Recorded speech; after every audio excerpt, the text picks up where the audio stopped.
Saudara Menteri Keuangan Purbaya Yudisadewa optimistis defisit anggaran pendapatan dan belanja negara 2026 hingga akhir tahun tetap terjaga di level 2,85% terhadap produk domestik bruto, sejalan dengan proyeksi pemerintah di tengah dinamika ekonomi global.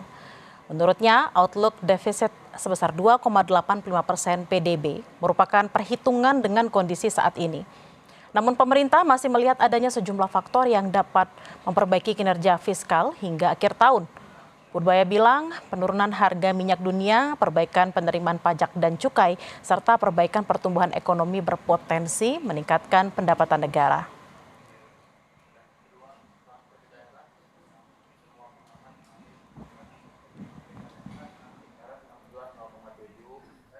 Tentu kan defisitnya hanya 2,85 dengan kondisi seperti sekarang.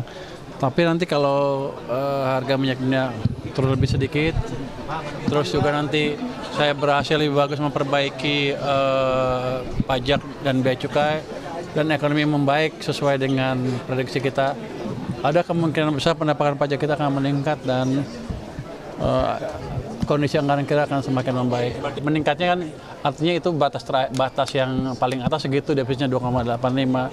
Ada kemungkinan kita bisa turunkan ke bawah lagi, tergantung dampak dari kebijakan yang baru kita jalankan kemarin kan. Kita taruh berapa uang 400 triliun kan di perekonomian, BI juga membantu, harusnya kita tumbuhnya akan lebih cepat lagi. Sementara itu, Saudara, Dewan Perwakilan Rakyat menanggapi laporan pertanggungjawaban APBN 2025 oleh pemerintah pusat. PD Perjuangan menilai pemerintah tidak efektif mengendalikan belanja sesuai pendapatan negara, sehingga defisit anggaran membengkak.